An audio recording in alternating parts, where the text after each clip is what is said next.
Halo gengs, kembali lagi di video kami. Topik kali ini membahas tentang konten negatif yang perlu diwaspadai. Jika mendengar kata konten, apa sih yang terbesit di pikiran kita? Apakah hiburan, tontonan, atau konsumsi publik? Tapi tahu nggak sih, kalau kata konten itu berasal dari bahasa Inggris, yaitu content, yang berarti isi atau kandungan. Arti konten secara luas merupakan informasi yang tersedia melalui media atau produk elektronik. Konten biasanya banyak digunakan untuk mengisi berbagai media, seperti YouTube, website, dan lain sebagainya. Penyampaiannya dapat dilakukan melalui berbagai bentuk, seperti video, audio, foto maupun teks, dan banyak lagi. Pembuatan konten ini juga menarik perhatian banyak orang, karena tiap video atau artikel memiliki nilai jual dari platform media sosial itu sendiri loh. Jadi, tiap orang bisa dapat perhatian dan cuan dari konten yang mereka buat. Menarik bukan? Di zaman sekarang, orang-orang mulai tergila-gila dengan viewers, atau yang sering kita sebut dengan traffic. Kayak kita nih, buat video, terus minta like sama komen dari kalian. Tapi bedanya video kita dengan konten negatif adalah, konten negatif itu berisi dengan konten yang sudah di luar nalar, gengs. Yang sudah unbelievable. Konten negatif itu bisa berupa gambar porno, perjudian, penipuan, pelecehan, pencemaran nama baik, dan berita bohong. Menurut Sekjen ICMI atau Ikatan Cendekiawan Muslim Indonesia, hampir semua pelaku kejahatan pelecehan seksual memperoleh rangsangan dari konten pornografi pada Google dan YouTube loh. Hayo yang suka nonton YouTube, mending tontonin video kita aja yuk. Si. Jumlah konten negatif yang tidak terhitung jumlahnya ini pun dengan cepat menyebar. Mengingat tingginya pengguna internet di masa sekarang, dan dengan banyaknya media yang memungkinkan penyebaran konten negatif menjadi semakin cepat dan tidak terkendali. Di zaman digitalisasi sekarang, informasi yang tersebar di media sosial itu sudah seperti tidak ada penyaringnya, sehingga jauh dari nilai-nilai etika yang menjadi ancaman generasi muda. So, gengs, kita harus tetap waspada ya terhadap konten negatif di internet. Contoh konten negatif di internet. Jadi gimana sih cara kita membedakan konten negatif di internet yang penyaringnya aja udah rusak? Tenang, gengs. Di sini kita akan jelaskan tentang contoh konten negatif yang tersebar luas di internet. Pertama, konten pornografi. Pornografi adalah konten negatif yang paling umum di internet yang menyajikan gambar atau video yang berisi adegan seksual dengan tujuan menghibur. Kedua, konten kekerasan. Konten kekerasan ini meliputi gambar, video, atau tulisan yang menampilkan tindakan kekerasan, seperti tindakan kekerasan seksual, gangguan fisik, perundungan atau intimidasi, ataupun pembunuhan. Ketiga, konten hoax atau fitnah. Konten hoax atau fitnah adalah informasi palsu yang disebarkan untuk mengiritasi atau membuat orang tertentu merasa tidak nyaman, seperti berita palsu atau hoax yang sengaja dibuat untuk menyesatkan dan membuat keonaran di masyarakat. Keempat, konten cyberbullying. Konten cyberbullying meliputi perilaku intimidasi, gangguan dan tekanan psikologis yang bertujuan untuk merugikan seseorang secara online, seperti ujaran kebencian dan penghinaan terhadap kelompok atau individu tertentu. Kelima, konten kecanduan teknologi. Konten kecanduan teknologi adalah konten yang mempromosikan atau merayakan kebiasaan bermain game online atau menggunakan media sosial secara berlebihan, seperti game dan aplikasi yang mengandung unsur kekerasan atau pornografi yang dapat mengganggu kesehatan mental dan moral anak-anak hingga remaja. Keenam, konten radikalisme. Konten radikalisme adalah halaman web yang berisi propaganda kekerasan, termasuk ajaran yang mempromosikan pemisahan sosial dan menyerang kelompok tertentu, baik itu karena faktor agama ataupun politik. Seperti konten yang merusak atau menghina agama, suku, atau ras yang umumnya berpotensi menimbulkan konflik sosial. Dampak yang ditimbulkan dari konten negatif. Pause dulu, gengs. Mimin penasaran nih, pernah nggak sih kalian kepikiran tentang konten yang kita lihat sehari-hari itu udah sesuai atau belum dengan etika dalam bermedia digital?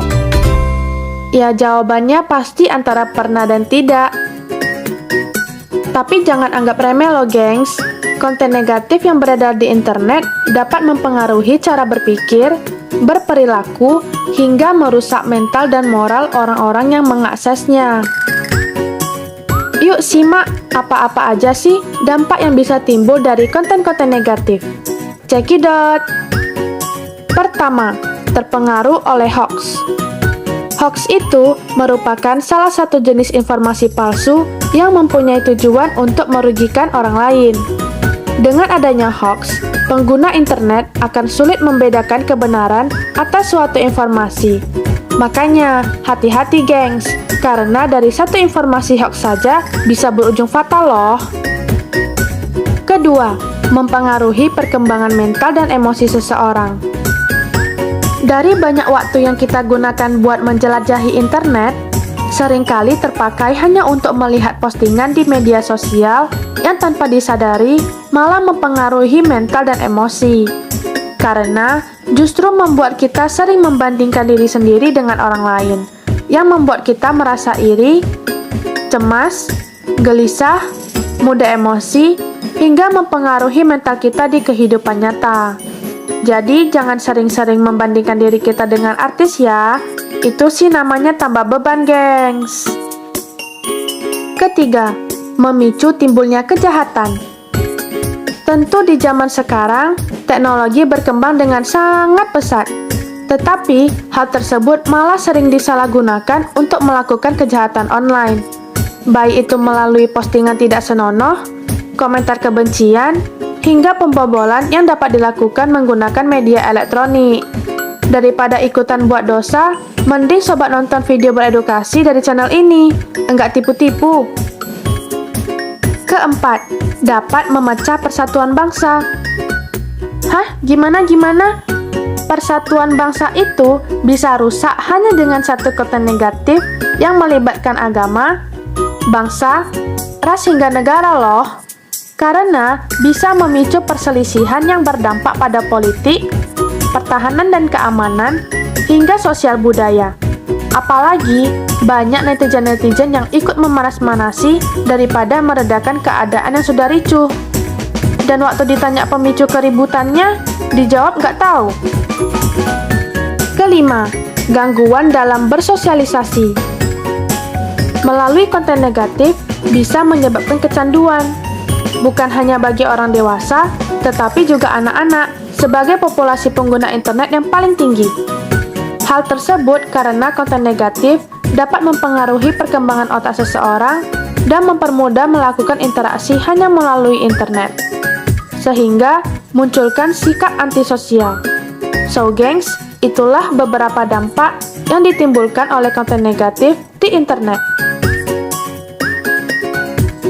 Cara menanggulangi konten negatif. Tapi kalau dipikir-pikir, konten negatif itu tidak bisa sepenuhnya kita hindarin, apalagi dicegah. Berikut hal-hal yang bisa dilakukan biar kita tidak jadi beban masyarakat, guys. Yuk kita simak bersama. Menggunakan internet dengan penuh kesadaran dan bertanggung jawab. Sadar bukan maksudnya tidak tidur ya, gengs. Tapi sadar pada hal yang boleh dan tidak boleh dilakukan di internet. Contohnya, tidak memposting hal negatif berbau sara atau hoax yang merugikan orang lain. Kedua, mengembangkan budaya bermedia digital yang baik. Artinya, harus cermat dan melakukan tindakan selektif terhadap informasi dari internet. Apalagi, tingkat kebenarannya belum tervalidasi. Karena kalau kita terima bulat-bulat, kemudian disebarkan, bisa menimbulkan konflik bagi orang yang bersangkutan. Ketiga, meningkatkan edukasi tentang cara menggunakan internet yang baik agar sesuai dengan etiket di dalam dunia digital dan konsekuensi yang akan diterima.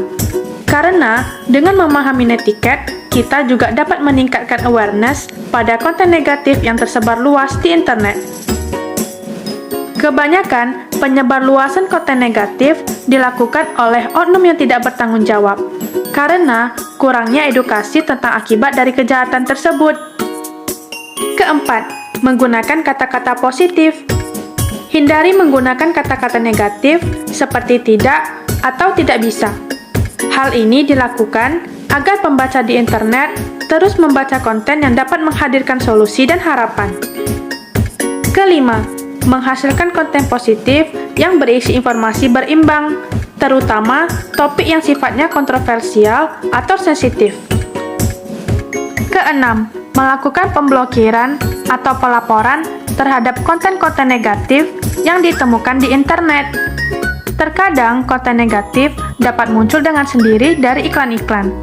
Maka di saat itulah kita harus lapor kepada pihak yang berwenang untuk menanggulangi hal tersebut. Jadi gengs, jangan coba-coba untuk menyebarkan berita palsu yang belum tentu kebenarannya ya. Baik itu di medsos ataupun di website yang sobat kelola. Gimana gengs? Sudah diserapkan ilmunya? Intinya, diperlukan kesadaran, tanggung jawab, dan edukasi bagi setiap orang yang mengakses internet dengan memperhatikan konten yang beredar dan memilah-milah dengan baik. Tidak menyebarluaskan informasi atau konten negatif karena dapat menimbulkan kerugian bagi semua pengaksesnya. Jadi, yuk kita sama-sama terapkan hal tersebut mulai dari sekarang. Ketemu lagi di video berikutnya. Jangan lupa like, komen, dan subscribe ya. Seperti biasa, yang nggak like kuburannya sempit loh. Bye-bye.